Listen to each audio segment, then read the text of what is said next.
Welcome to the Board Game Design Lab tutorial series, a proud member of the Dice Tower Network. I will be your host, Chris Perea.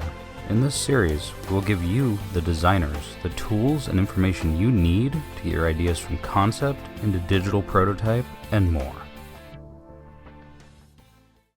In this episode, we're going to go through how to make Standees, import them, and get them ready for your game. We're going to be importing images into Inkscape, setting up on cards, and setting up basic things to get your board game ready for physical printing and make it a little bit easier for that in the future if you're going to use Standees.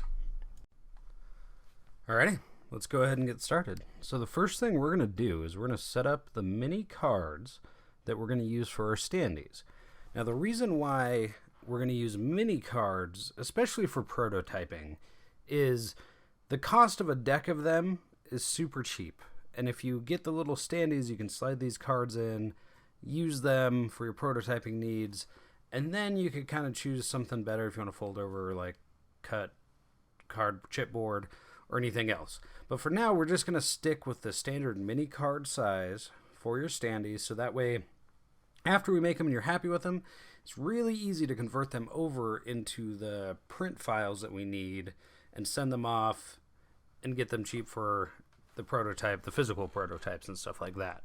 So what we're going to do is we're going to set up the background for the cards, set us up the outline like we did for the standard cards, and get that all ready to go so we can just fill it in and make sure that we're within the constraints that we need to be in. So we're going to go over here to this blue box, create rectangles and squares. We're just going to drag out rectangle. Right now it's definitely not going to be correct. So what we need to do is we need to edit this dimensions on this card, but we need to know exactly how big we need to edit it to. So let's go ahead and go over to the browser, and I'm going to go over to the Game Crafter, and I'm going to get their size of their mini cards. So I just looked at mini deck, mini cards, and the size that they use is 1.75 by 2.5. So we're going to go back into Inkscape. We're going to click on this guy, and we're going to turn this to inches. 1.75 by 2.5. All right.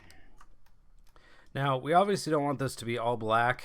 We want a little bit of curved corners and stuff like that. So let's go back into our box tool. And this RX and RY is going to be the curve of the corners. So I'm going to just turn this up probably to about 2 millimeters. Yeah, it looks about good. So now we need to change the stroke and fill of this thing because we don't want it to be solid black. What we're going to do is go up here to View, or Object, Fill and Stroke, Control-Shift-F. Now that'll bring up our fill and stroke menu if you don't see it on the right-hand side, like it wasn't up there when I opened Inkscape. So the fill is going to be solid, and we're going to do white. So I'm going to drag all the RGB all the way to white, and make sure the alpha channel is all the way to the right at 255 too. Now we're going to go over to stroke paint, go to solid, RGB, we want it black, and now we want to increase the stroke style. And what I'm going to do is just increase this up till it looks good to me. It doesn't have to be perfect because this can be changed, and it's going to have to be changed when we actually go into the production side of it for the cards. So do that somewhere where it looks good. Now let's just double check that the size of this card is still the same. After we get that set, 1.75 and 2.5. Okay. Now we have what we need to design all of our Standees. And what we're going to do is we're just going to make some simple race cars or something to represent the two different characters with the name on there for the cards for now. Now you can put whatever you want. This is also going to show you how to import images into Inkscape and put them on your cards, stuff like that. So now that we have our card set up, we're going to make this, we're going to transfer this basic card, this first one, to a new layer so we don't lose lose the basic card or accidentally edit it in any way. So I'm going to go to Layer, and Layers, Shift Control L to bring up the Layers menu. Now everything's on layer 1, so what I'm going to do is I'm going to duplicate this current layer, right click, duplicate. I've got a layer 1 copy. I'm going to rename this to card template. Awesome. Now I'm going to move that down below layer 1, and I'm going to rename layer 1 to Race Standees.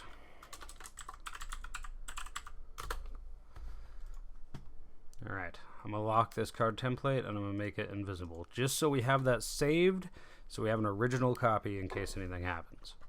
So now while I'm on the Race Standees layer, I'm going to click on this guy.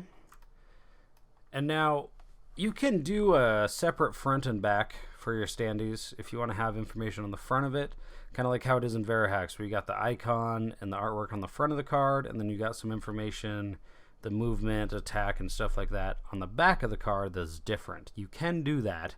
You just got to export 2 separate images and tell it this is the front, this is the back. So what we're going to do here is we're just going to make a duplicate card. I think it's going to be the same on each side. And we're going to need just 2 of these, so I'm going to click on the square that we got here, hit Control D, and then hold down Control and drag it straight across. Now I like to keep everything lined up on the page, so if you wanted to print this, it's much easier to print because it's already set up. You're not going to go back through and set it back up.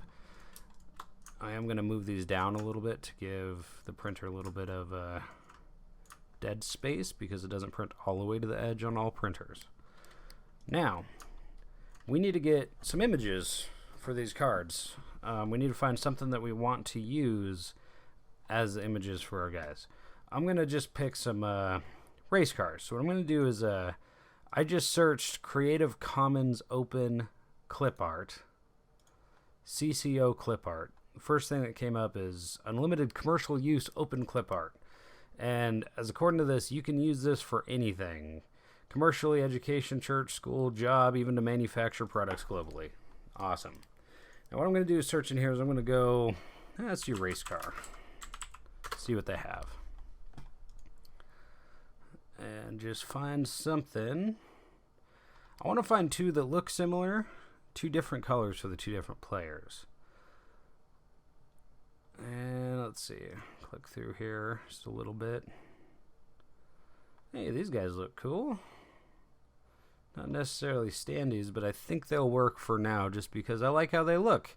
So I'm going to do, let's do green and yellow, and let's do a 3rd player, orange. So let's just do download. And then download this. And then download the orange one.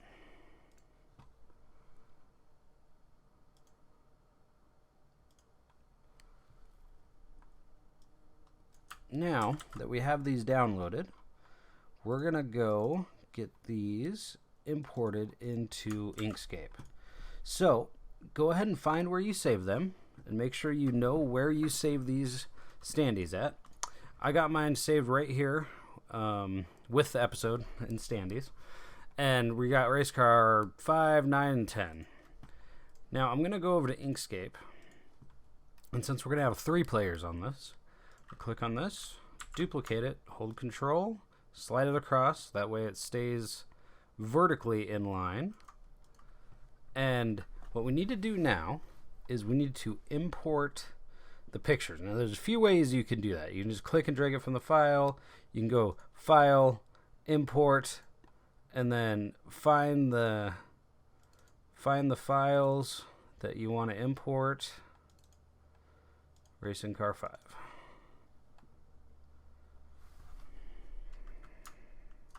Now it'll take a second to load. And wow, that's a big race car. Thing is probably life-size compared to these cards. So now that it's imported, I'm just going to click on the selection tool and select this, and we definitely need to resize this. So I'm going to hold Shift and just bring this control shift, sorry, to keep it uniform. Control shift and just bring that down a little bit. And then I'm going to hold control, mouse wheel in, zoom in so we can see. I'm just going to get this lined up in the middle of the card here.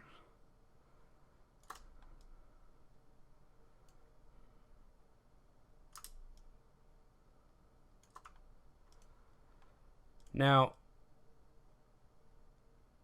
there's a little bit of a difference between tabletop, simulator, and real life for the Standees.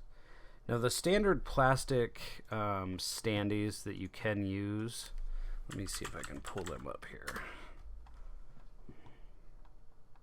These guys right here. Now, these guys stick up really tall into the card. So you want to kind of keep that in mind when you're designing. Hopefully you can beta print this off your home printer, slide it in one of these Standees, and just check and see if the stand itself cuts off any important information that you may or may not need to have on the card. I always like to keep a good, I don't know, 1/4 inch or so space from the bottom of the card, just to make sure that you have that buffer zone for when you slide them into the Standees. Because I use these myself for a lot of my prototype projects. In fact, they're 1/2 inch tall. Exactly. So, we're going to go back into Inkscape, and I'm just going to move this car around till I feel good with it. And that's more than enough space on the bottom there. And now we're going to import the other 2 cars. So, File, Import. That was car 5, I believe. I'm going to do car 9 now.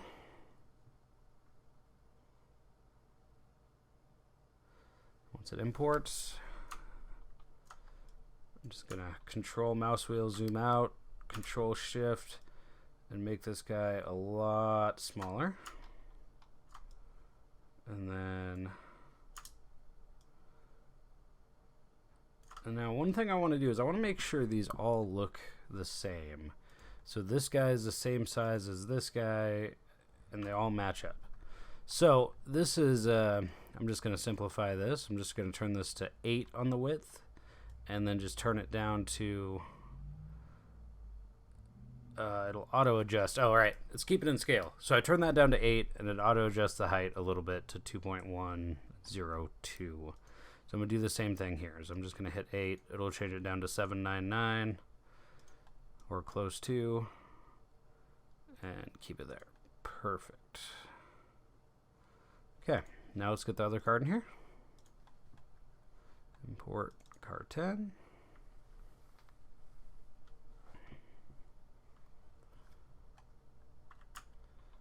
Zoom out, control mouse wheel. Middle mouse is to move the screen around too. Control shift, drag these little arrows and make him a lot smaller. I'm just going to do this 0.8. Oh, that did not adjust him correctly. So I'm going to control Z that, Z, move him down.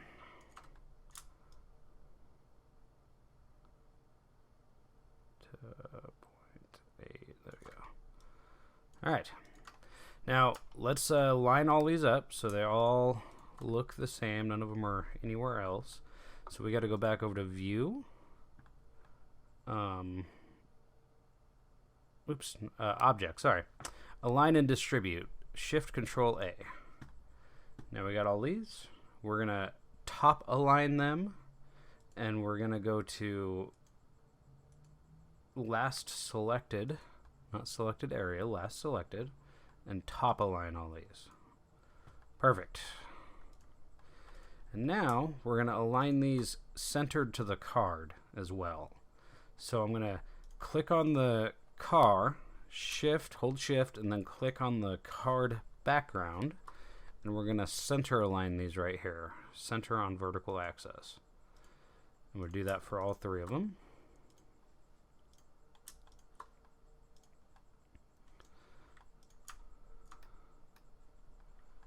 Alrighty. Now, I know the perspective is going to be a little bit weird for these cards sitting like this on a standee, and I get that, but it should be okay. However, one thing that I'm noticing is if they're facing this way, it's going to look like they're like driving right into the ground, especially if you're looking at them from behind. It might not make complete sense the way that they're facing, even though they don't really fit right for the perspective. But this is a prototype. However, I am going to flip these on the vertical axis. So I'm going to click on them, make sure my selection tool is selected, and hit V. And that'll just flip them vertically right where they're at. So now those look a little bit better. Those look like those could be racing down the track, even if they are on standees. And now we just need to go back through the export and import process into Tabletop Simulator. So I'm going to highlight what I want to export. Highlight it. Now we need to bring up the export menu. Okay. We're going to go actually over here on the right hand side where this little paper with the arrow shooting out the right hand side of it is. We're going to click on that and it's going to bring up our export PNG image options. So now just like before, we need to export as and tell it where to export and what to name it. Make sure selection is selected. I'm going to go export as, and we're going to go right in here to where I want to export it. This is going to be Orange Racer. And now we need to make sure we hit the green export. And now we're going to highlight this one. And we're going to export as. Go back to where we're saving everything at. And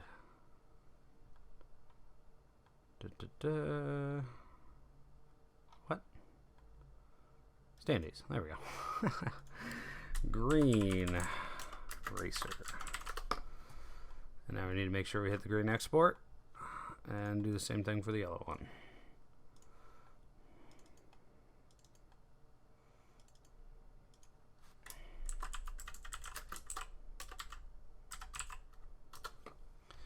And hit export. Now, we're going to jump over into Tabletop Simulator. We're going to get these imported into our weird, crazy race game that has no rules yet. Alrighty. Now that we're in Tabletop Simulator, we're going to go to Create, Single Player. And we're going to go to Workshop and make sure you bring up the game you're working on. Load. Now it'll load in all the files. And now what we're doing is we're replacing these two pawns with standees. So I'm going to highlight this guy and just hit delete on my keyboard and highlight this one, hit delete on my keyboard. Now what we're going to do is go Objects, Components, and we're going to get the standees to import. So Custom Figurine, the front image is, we're going to go here and Standees and grab the Green Racer. Now I'm going to do it on local first just to make sure everything works right. So local, and then the back image, I'm just going to copy this and paste it here. Now if you have a different front and back, make sure to label it Green Racer front, Green Racer back. So you have the two differences so you can do the front and back on the standee figure. Now import it. Now we're just going to make sure this looks all right. And it does not look that good. It looks a little, well, it looks terrible. It looks very pixely and out of focus and not very crisp or clear. Now, we're going to jump back over to Inkscape and I'll show you why that is.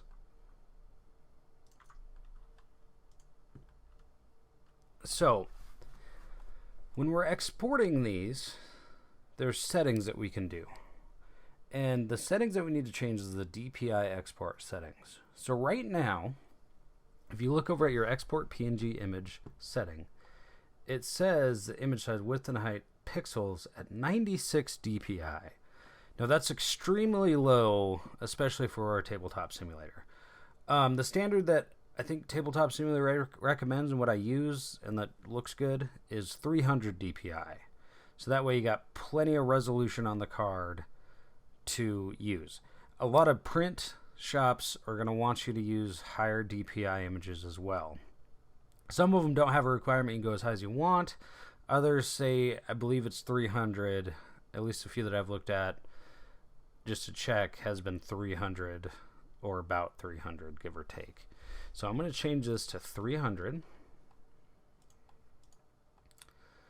And we saw the width and height jump up because the resolution is going to go much higher with the 300. So 300. Export as. We're going to go back in and just export all of these cars again, just to make sure that we get the resolution right. So save and then export, replace. Since I'm replacing the image with a higher resolution one, I'm going to highlight this one, turn that up to 300, export as.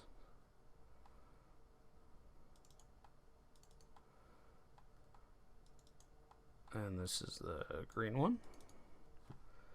And export, replace. Now we're going to do that again with the yellow one.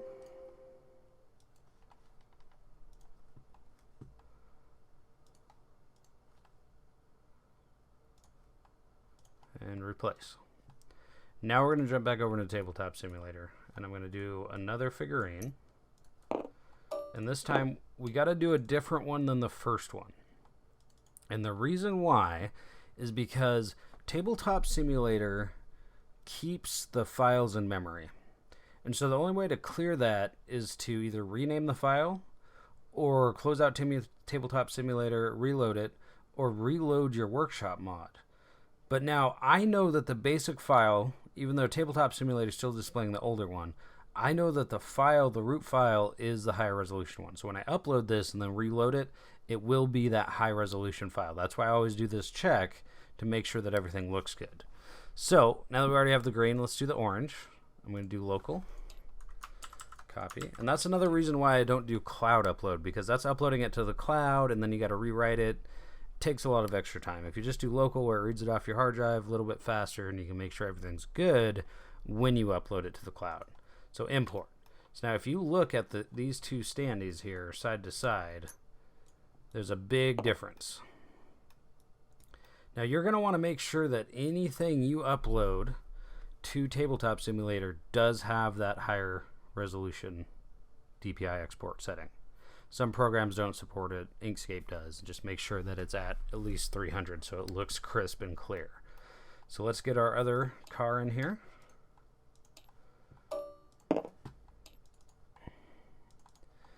Yellow, local, copy, paste, import.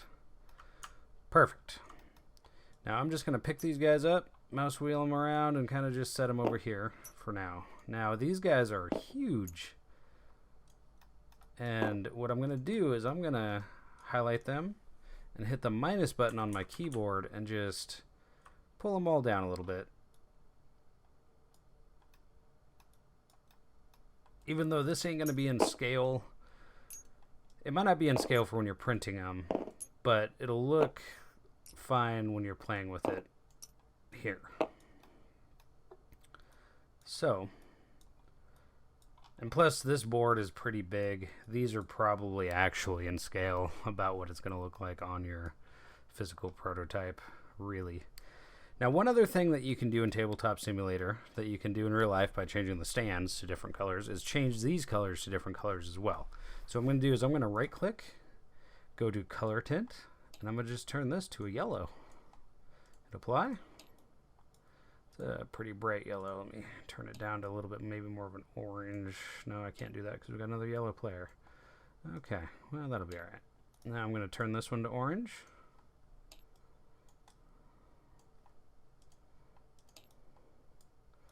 I'm going to turn this one to green. Makes it a little easier to see where people are at. This orange doesn't look very orangey, does it?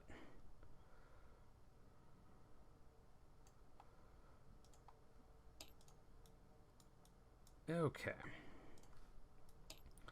So now that we got our standees in the game, let's go ahead and upload this to the workshop.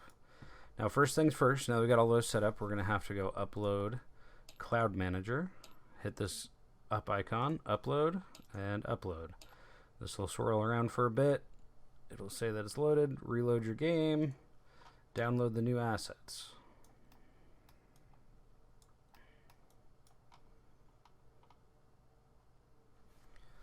Once it loads them in,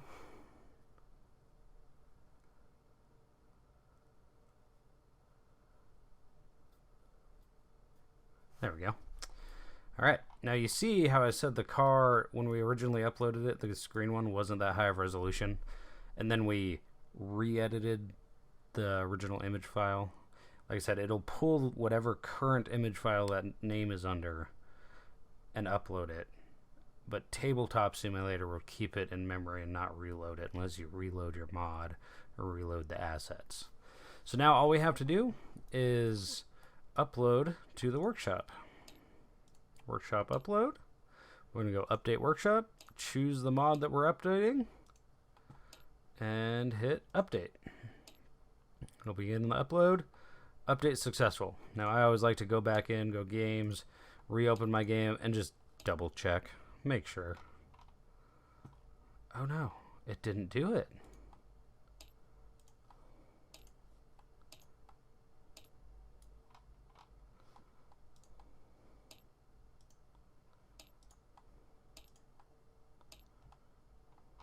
There we go. Now it did it. That was weird. Took a few seconds to update on the workshop side.